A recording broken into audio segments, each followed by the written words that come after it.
Ce matin, alors ce n'est pas moi, c'est Dieu qui veut. Alors nous écoutons en tant que prédicateurs la voix de Dieu et nous prêchons ce que Dieu dépose sur notre cœur. Le titre de mon message, il va vous être affiché ici.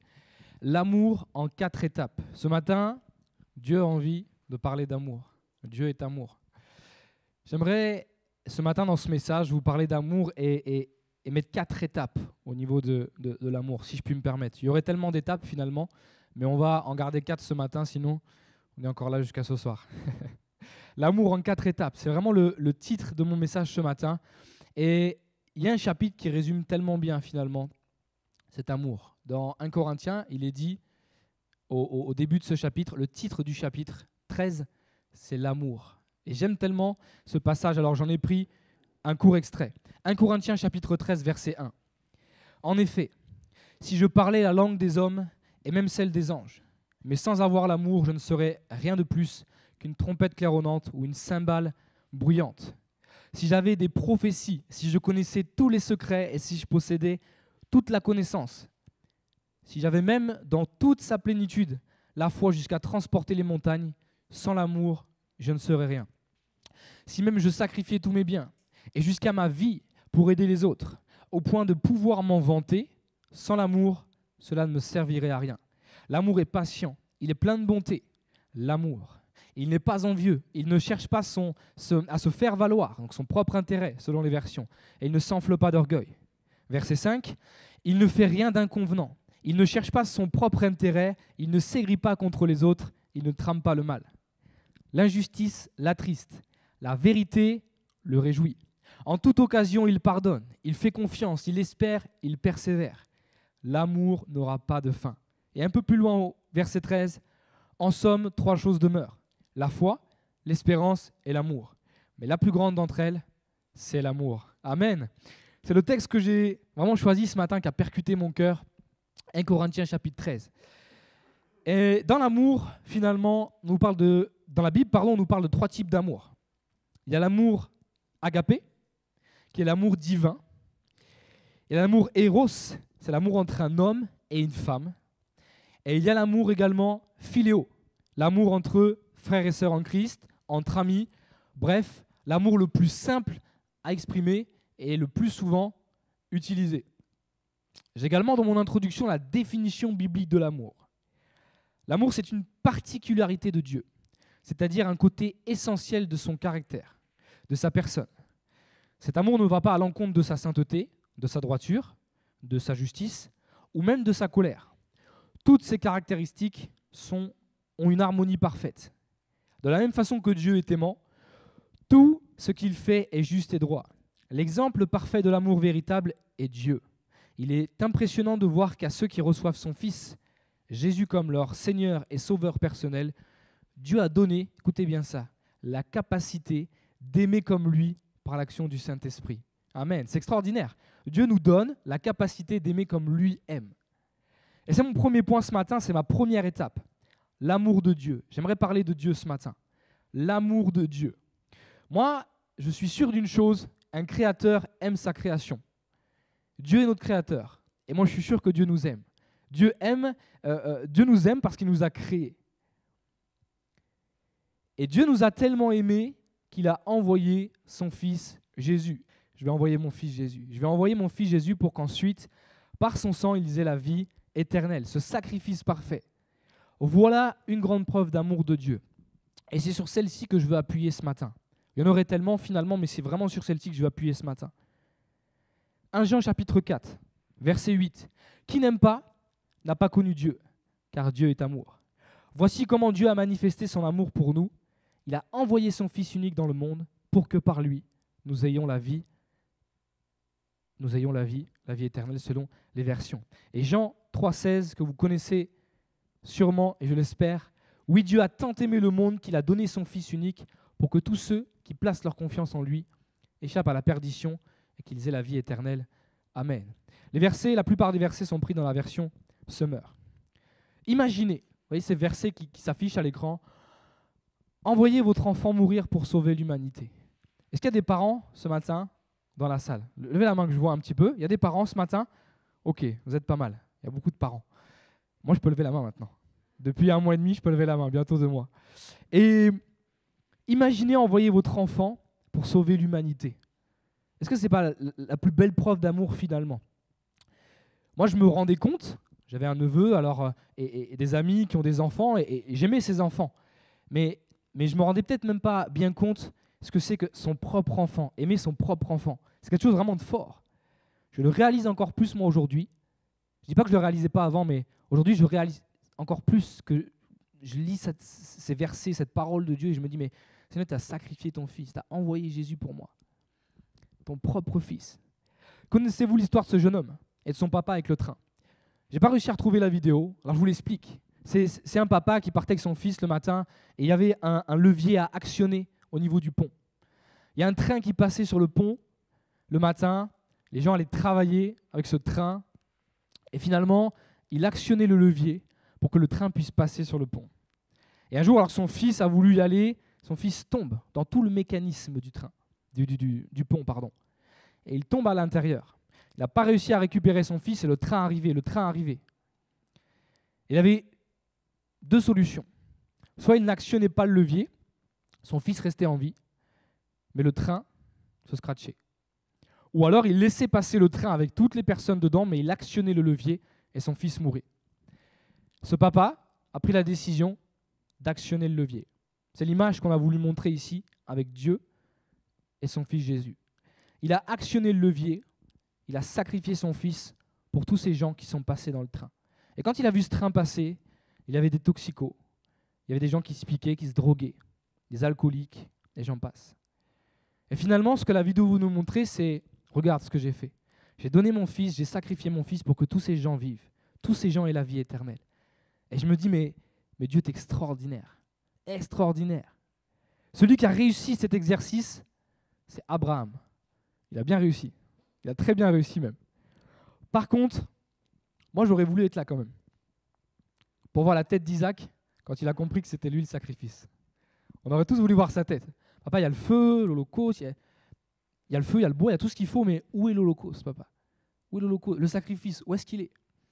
Et Abraham, quand il a dû regarder son fils en lui disant « Mon fils, c'est toi qui vas devoir y aller. » Mais il a réussi cet exercice. Abraham, il avait la foi. Dans mes notes bibliques, il est dit qu'Abraham ne pensait pas qu'un sacrifice allait arriver, qu'un holocauste allait arriver. Il pensait une chose, Abraham, et c'est extrêmement fort. Il pensait que Dieu est suffisamment fort et puissant pour ressusciter son fils. Alors qu'il allait obéir à Dieu, avoir ce pas de foi, il allait sacrifier son fils. Il pensait que Dieu était suffisamment fort et puissant pour ressusciter son fils. Et ça, c'est de la foi. Mais est-ce que même de le faire, finalement, on le ferait? Même en pensant que Dieu est assez fort, est-ce qu'on le ferait en se disant, mais il faut que je donne mon fils, je sais que Dieu est suffisamment fort et puissant, mais il faut que je le fasse. Abraham, il a tellement bien réussi cet exercice, finalement. Ça, c'est de la foi. Et on pourrait parler des heures de l'amour de Dieu, frères et sœurs, mais c'est vraiment sur ce point-là que je veux appuyer. Dieu a donné son fils Jésus pour nous. Voilà sur quelle situation je voulais appuyer vraiment ce matin. Donner son propre enfant, son propre fils par amour pour nous. Nous ne méritons pas cet amour. Parce que son sang a coulé, et par sa mort et sa résurrection, tu auras, j'aurai, nous aurons la vie éternelle. Il est, mon frère, ma sœur, le sacrifice parfait dont l'humanité avait besoin. Et quand je dis le, bien sûr, je parle de Jésus. Amen. Merci Seigneur. Merci à toi, ô Dieu, d'avoir envoyé Jésus pour nos péchés. Quand je parle de Jésus, je suis obligé de faire ma deuxième étape sur Jésus, mon deuxième point. Ça va vous être affiché au niveau de l'écran et en bas pour la vidéo. L'amour de Jésus. C'est ma deuxième étape ce matin. On avance doucement. Jésus a manifesté son amour sur terre énormément de fois. Il a guéri des gens, il allait les rencontrer, mais il marchait des heures et des heures pour opérer des miracles. Parfois, il n'avait même pas besoin de marcher ou d'aller là où était le malade. Un mot de sa bouche et le malade était guéri. Extraordinaire Jésus. Il le manifeste encore aujourd'hui. Moi, je crois que Jésus guérit encore aujourd'hui. Mais ce matin, j'aimerais mettre l'accent sur le parcours de Jésus à la croix. Je ne veux pas être trop sanglant ce matin, mais j'aimerais vraiment appuyer un peu pour qu'on réalise quelque chose.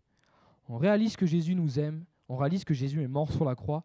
Puis, à force de le dire, peut-être on oublie peut-être. Bon, il est mort sur la croix, c'est quelque chose. Mais on oublie peut-être. Est-ce qu'on s'imagine réellement ce que Christ a enduré pour nous? Est-ce qu'on réalise vraiment? Est-ce qu'on se dit, Seigneur, qu'est-ce que tu as vraiment enduré? Ah, j'ai cherché sur Internet, j'ai cherché. Jésus n'était pas obligé d'aller jusqu'au bout. Dieu a envoyé son fils Jésus, mais lui, Jésus, a pris la décision de faire la volonté du Père. Il n'était pas obligé d'aller jusqu'au bout. La Bible nous dit que Jésus avait faim, Jésus avait soif. Jésus était homme, mais Jésus était Dieu également, c'est vrai, mais il était homme. Jésus avait peur parfois des situations. Il était comme nous, il allait parfois toute la nuit prier le Père. Il avait besoin d'être réconforté, Jésus. Mais il l'a fait par amour pour nous. Je le crois ce matin de tout mon cœur. Jésus est mort sur la croix pour nos péchés. Et je vous rappelle cette réalité. Jésus était innocent. Il y avait des brigands à côté de lui sur la croix, mais lui était innocent. Jésus était innocent. Finalement, ce chemin où Jésus va aller sur cette croix, il y a les coups de verge et les coups de fouet. On peut l'afficher, Jean chapitre 19, verset 1. Alors Pilate donna l'ordre d'amener Jésus et de le faire fouetter. Jésus était attaché à un poteau, il était fouetté très brutalement, avec un fouet à la lanière de cuir très lourd. Et sur le bout, on y attachait du plomb ou des boules de fer. Je vous passe les détails. C'était extrêmement douloureux. Ce que j'ai cherché vraiment sur Internet, les lois à l'époque, j'ai vraiment essayé d'avoir une bonne palette, mais le nombre de coups de fouet était strictement limité à 40 par la loi hébraïque. 41, c'était le coup, on appelait ça le coup fatal. Et les pharisiens, pour être certains de ne pas enfreindre la loi, n'en faisaient donner que 39. Pour les Romains, il est dit qu'il n'existait pas de limite, hormis que le condamné devait être capable de porter sa croix jusqu'au lieu du supplice. Jésus eut une flagellation, les coups de fouet, très sévère, très sévère. Mais j'aimerais appuyer encore sur une chose ce matin, il l'a fait par amour pour nous. Il l'a fait par amour pour nous. Jésus n'a pas eu que des coups, il a subi les moqueries et la couronne d'épines. Matthieu chapitre 27, ils lui posèrent, verset 29, ils lui posèrent sur la tête une couronne tressée de rameaux épineux, couronne d'épines. Dans sa main droite, ils placèrent un roseau en guise de sceptre. Ils s'agenouillèrent devant lui sur un ton sarcastique en disant « Salut roi des Juifs ». Ils crachaient sur lui et prenant le roseau, ils le frappaient à la tête. Une couronne d'épines enfoncée sur sa tête a transpercé le cuir chevelu, provoquant une hémorragie sévère et une douleur vraiment difficile à supporter. Sans parler des moqueries de la part des Romains et des Juifs. Il y avait, frères et sœurs, ici une douleur physique. Jésus avait reçu des coups de fouet, une couronne d'épines. Mais il y avait une douleur psychologique, mentale, affective, sentimentale, finalement. Vous savez, prendre un coup, ça peut faire mal. Et parfois, il y a des mots, et vous le savez aussi bien que moi, qui font plus mal que les coups. Et imaginez, Jésus il savait qu'il était le Fils de Dieu. Jésus il le savait. Et pourtant, ce que j'aime chez Jésus, c'est que quand on l'insultait, on même lui crachait dessus, etc., la Bible dit parfois que Jésus n'a pas répondu. Mais quand on lui posait une question, « Es-tu le Fils de Dieu ?» il répondait, « Je le suis ». Il parlait que quand cela était nécessaire. Que ça nous apprenne aussi à parler que quand cela est nécessaire. Et j'aimerais encore appuyer avec cette phrase ce matin, mais ça, il l'a fait par amour pour nous. La croix était trop lourde à porter. Trop lourde à porter cette croix. Jean chapitre 19, verset 17. Celui-ci portant lui-même sa croix sortit de la ville pour se rendre à l'endroit appelé le lieu du crâne, en hébreu, Golgotha. Sur ce chemin, Jésus était à bout de force. Il était à bout de force et Jésus est tombé. Imaginez déjà porter un poids très lourd sur vos épaules, c'est déjà quelque chose. Je ne compare pas ça à un déménagement, mais vous avez déjà fait un déménagement? Alors peut-être le matin, vous avez pris le petit déjeuner, on a pris le café, on est bien dans ces journées-là. On est de bonne humeur, on aide des personnes à déménager. Et déjà, c'est lourd. On a besoin d'aide pour porter les choses. Mais lui, Jésus, avant, il a reçu flagellation, couronne d'épines, insultes. Et pourtant, il devait encore porter sa croix sur laquelle il allait mourir. Simon de Cyrène aida Jésus à porter sa croix. Le condamné, à l'époque, était forcé de porter le patibulum, donc parfois la partie horizontale, de la prison au lieu d'exécution. Les condamnés le portaient au travers des épaules, les avant-bras attachés au bois par des cordes. Il pesait de 37 à 75 kg selon dimension et le bois utilisé. Une charge proprement écrasante pour un condamné qui venait déjà de subir une flagellation. C'est vrai que la parole de Dieu, j'ai regardé les 4 évangiles, Et les 4 évangiles ne disent pas que Jésus a porté juste le patibulum. Celui-ci portant lui-même sa croix. La croix entière. Pesait peut-être 75 kilos, imaginez le poids. Mais encore, j'aimerais appuyer avec cette phrase. Il l'a fait par amour pour nous. Et il l'a fait parce qu'il a pensé à nous. Sur ce chemin, moi je suis sûr de ça. Je préparais ce message et je me dis, mais Seigneur, alors que tu étais avec cette croix, tu l'as portée, et que le sang coulait, peut-être les douleurs sur son dos également, il s'est dit, je vais le faire. Je vais le faire pour chacun d'entre eux. Pour chaque être humain de l'humanité, je vais le faire. Parce que je veux qu'il ait accès à la vie éternelle. Il a pensé à toi ce matin, il a pensé à moi. Et enfin, dans ce deuxième point, cette deuxième étape, la douloureuse crucifixion. Jean chapitre 19, verset 18. C'est là qu'ils le crucifièrent, lui et 2 autres. On plaça une croix de chaque côté de la sienne. Celle de Jésus était au milieu. La crucifixion était un supplice très élaboré. Les clous de la crucifixion étaient entre 13 et 18 cm, selon les recherches, les historiens. Pour qu'il puisse respirer correctement, le condamné devait pousser sur ses pieds pour se lever un peu et respirer. C'est ce qui a certainement occasionné des douleurs atroces, frères et sœurs. Vous savez, c'est la mort par asphyxie, la crucifixion, est extrêmement difficile à supporter, je le pense. Mais encore une fois, il l'a fait par amour pour nous. Il a pris ma place, il a pris ta place, il a pris celle des meurtriers, il a pris celle des menteurs, il a pris celle des voleurs.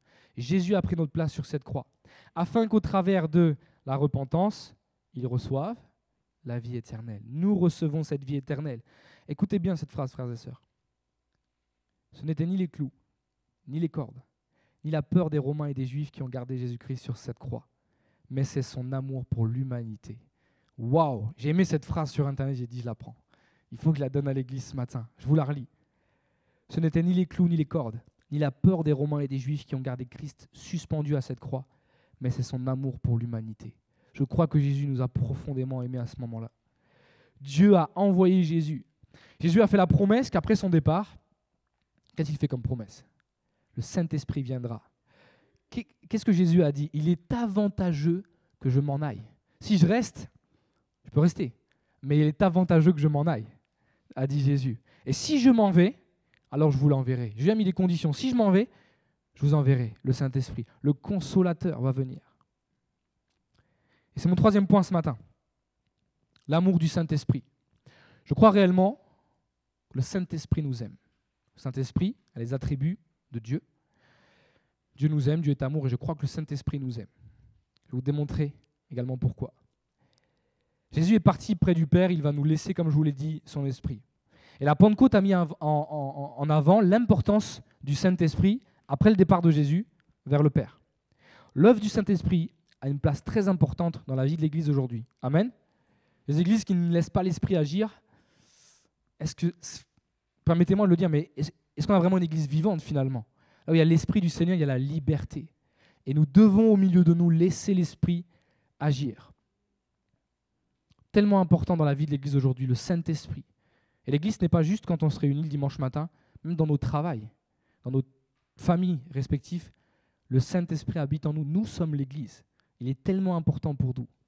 J'ai prêché aux jeunes il y a une semaine sur le Saint-Esprit.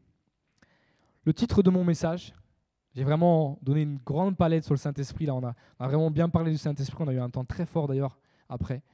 Je l'ai appelé mon meilleur ami. C'est le titre de mon message. On peut avoir plusieurs meilleurs amis. Dieu est mon meilleur ami, Jésus est mon meilleur ami, mais ce jour-là, c'était vraiment le Saint-Esprit qu'il fallait que j'apporte. Et je l'ai appelé le titre du message, mon meilleur ami. Parce qu'il est notre meilleur ami ici sur terre. Quand je vais à droite, le Saint-Esprit est avec moi. Je vais à gauche, il m'accompagne. Et il est là. Le Saint-Esprit nous aime et il veut faire une réelle œuvre en nous. Le Saint-Esprit veut faire une œuvre en nous. Le Saint-Esprit, qu'est-ce qu'il veut faire? Il produit la nouvelle naissance. Car il a envie que nous changions de notre vie d'avant. Une vie de pécheur, une vie sainte. Une nouvelle naissance, un homme ou une femme nouvelle. Voilà ce que le Saint-Esprit veut faire en nous. C'est extraordinaire.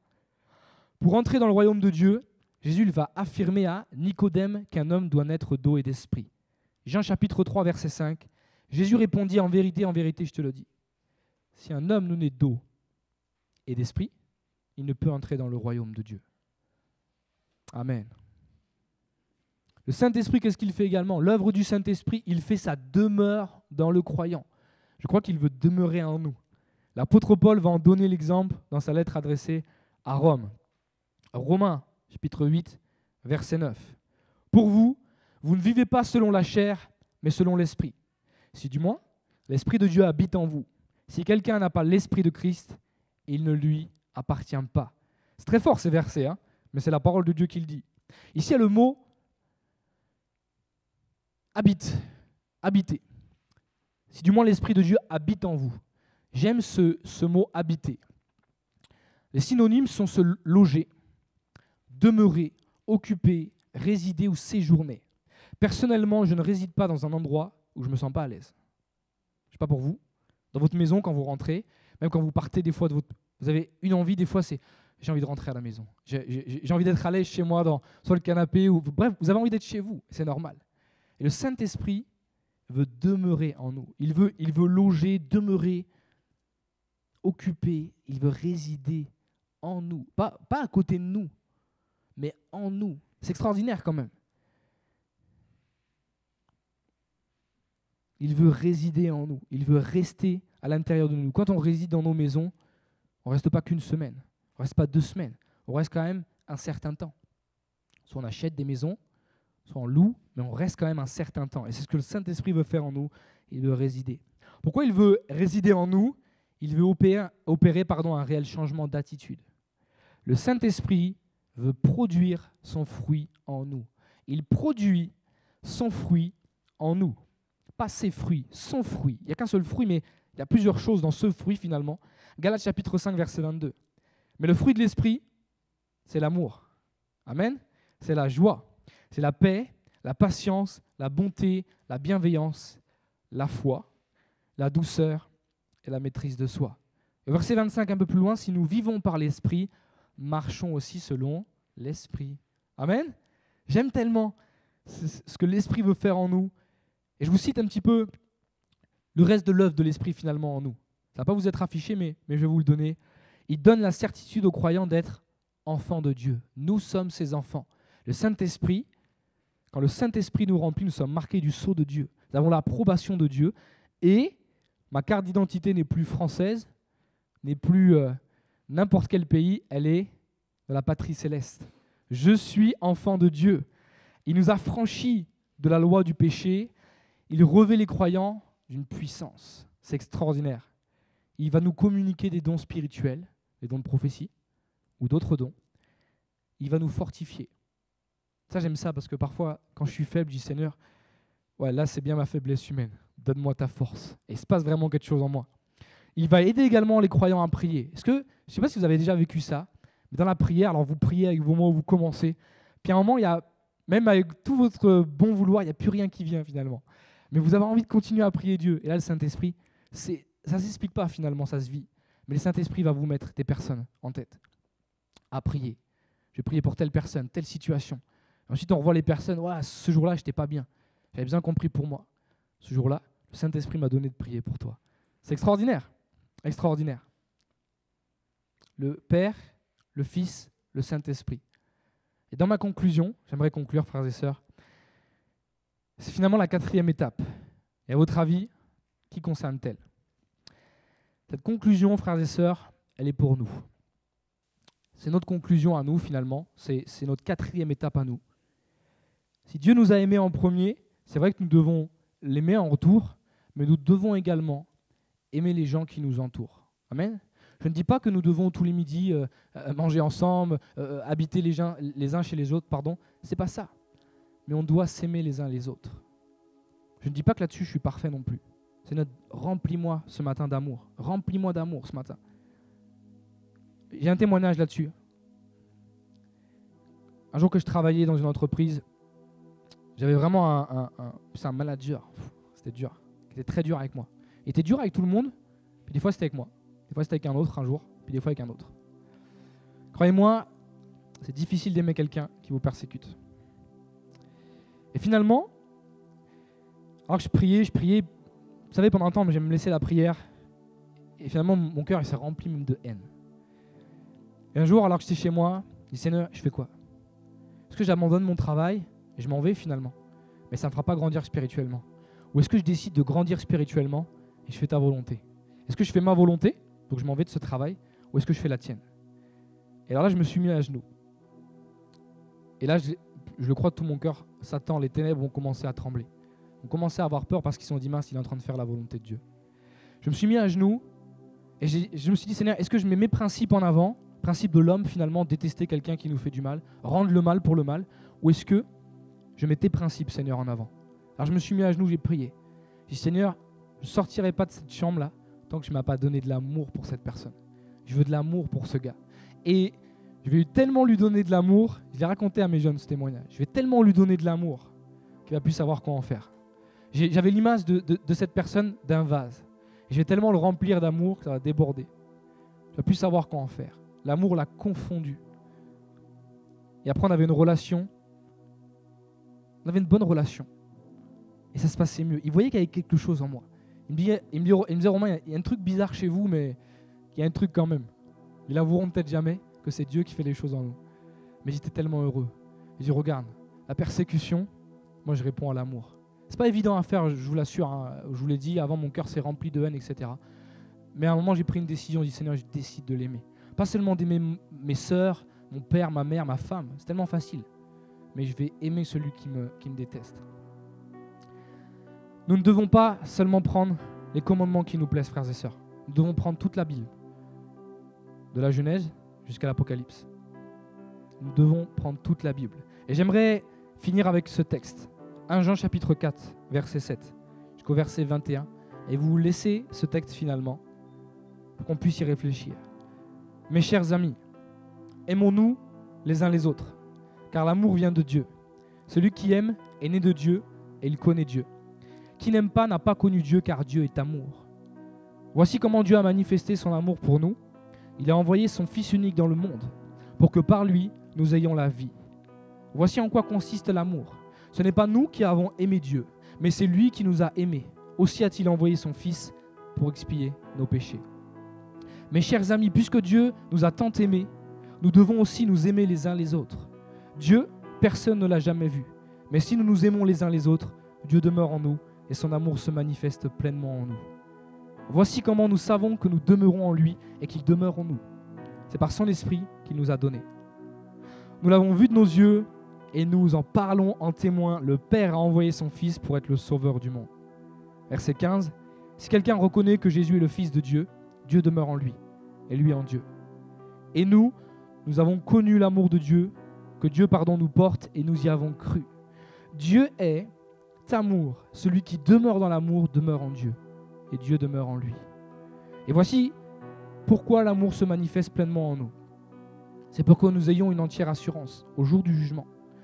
D'autant plus que notre situation dans ce monde est celle que Christ a connue lui-même. Dans l'amour, il n'y a pas de place pour la crainte, car l'amour est parvenu à une pleine maturité, chasse toutes les craintes. En effet, la crainte suppose la perspective d'un châtiment. L'amour de celui qui vit dans la crainte n'est pas encore parvenu à sa pleine maturité. Quant à nous, c'est pour nous, frères et sœurs, nous aimons parce que Dieu nous a aimés le premier. Et si quelqu'un prétend aimer Dieu tout en détestant son frère, c'est un menteur. Car s'il n'aime pas son frère qu'il voit, il ne peut pas aimer Dieu qu'il ne voit pas. J'aimerais vous laisser avec ce dernier verset, le verset 21. D'ailleurs, Christ lui-même nous a donné ce commandement, que celui qui aime Dieu aime aussi son frère. Amen. Amen. Je lisais la parole de Dieu encore et je lisais tous ces commandements, finalement ces 10 commandements, commencent à être cités. Ils se réunissent dans une seule phrase, une seule parole. Aime ton prochain comme toi-même. Juste ce matin, parfois on ne peut pas remballer notre fierté. Et je parle pour moi le premier, frères et sœurs. Dire, Seigneur, je ne veux pas aimer juste quand ça m'arrange, mais je veux aimer chaque instant. Je veux vivre le ciel sur la terre en aimant, Seigneur, mon prochain, en aimant les gens que je vois autour de moi, en priant pour eux. Est-ce qu'on ne peut pas le faire ce matin? Amen. On peut fermer les yeux, on peut prier un instant, Seigneur. On veut te remercier ce matin et on veut te prier. Seigneur, on n'a pas toujours été parfait, c'est vrai. Dans l'amour, dans ce qui est d'aimer. Toi, tu as envoyé Jésus, ton Fils, pour que nous ayons la vie éternelle, parce que tu nous as tellement aimés. Et Seigneur, ce matin, nous voulons te remercier, Jésus, parce que tu as été jusqu'au bout, parce que tu as pensé à nous et tu nous as aimés. Et Jésus, alors que tu t'es sacrifié, que tu as enduré toutes ces souffrances sur la croix, et même avant la croix, tu t'es donné, tu es ressuscité, tu as donné tes instructions aux disciples encore une fois, et tu es parti vers le Père. Et tu as laissé Saint-Esprit venir sur terre, le Saint-Esprit venir habiter en nous, Seigneur. Et nous voulons être remplis de l'Esprit, Seigneur. Sinon, comment aimer comme toi tu aimes? Nous voulons ce matin que ton Saint-Esprit nous remplisse, Seigneur, et nous voulons aimer comme toi tu aimes, Seigneur. Alléluia. Merci, Seigneur, pour ce que tu as déjà fait en nous. Te remercions pour ce que tu es en train de faire exactement maintenant, Seigneur, à l'instant même, Seigneur. Remplis-nous de ton Saint-Esprit. Te remercions pour ce que tu feras encore, Seigneur. Nous voulons, Seigneur, vivre le ciel sur la terre. Si quelques personnes ce matin sont concernées, les yeux sont fermés, Seigneur, ce matin, je n'ai peut-être pas assez aimé. Je n'ai peut-être pas eu assez d'amour pour mon prochain. Je vous invite à vous lever là où vous êtes. Nos yeux sont fermés, frères et sœurs. Seigneur, remplis-moi d'amour encore ce matin. Je veux être rempli d'amour pour mon prochain et je veux l'aimer, Seigneur. Peut-être quelqu'un te persécute en ce moment, peut-être c'est difficile avec une personne de ta famille. Mais dis, Seigneur, je veux l'aimer. Je veux l'aimer comme toi tu m'as aimé, Jésus. Je veux l'aimer comme toi tu m'as aimé, oh Dieu. Seigneur, je te prie pour ces personnes qui se sont levées, afin que tu les remplisses d'amour, Seigneur. Leur orgueil diminue, mais que ton amour croisse en eux, Seigneur. Qu'ils puissent aimer, Seigneur, comme toi tu aimes, Jésus. Que ton Saint-Esprit les remplisse maintenant, Seigneur. Et qu'ils puissent aimer comme toi tu aimes. Au nom de Jésus, ce matin, au nom de Jésus, remplis, Seigneur, Saint-Esprit. Remplis-les ce matin, Saint-Esprit. Croyez que l'Esprit vous remplit ce matin et qu'il vous donne l'amour, qu'il vous donne l'amour. Visualisez la personne que vous devez aimer en face de vous. Le Saint-Esprit vous aide à l'aimer maintenant, au nom de Jésus. Au nom de Jésus. Alléluia. Amen. Merci Seigneur pour ce que tu fais. Amen. Alléluia. Amen. Amen. Vous pouvez vous asseoir, vous pouvez prendre place. Merci Seigneur Jésus. Seigneur, on te remercie pour ta parole. On te remercie pour ce qui a été annoncé. Merci parce que tu m'as aidé à donner le message que tu voulais donner ce matin. Nous bénissons ton nom pour qui tu es, Seigneur. Merci de nous remplir d'amour encore, encore et encore. Et de le renouveler jour après jour, Seigneur. Qu'à ton nom, qu'au nom de Jésus, soit toute la gloire. Amen. Amen. Amen. Merci, Seigneur.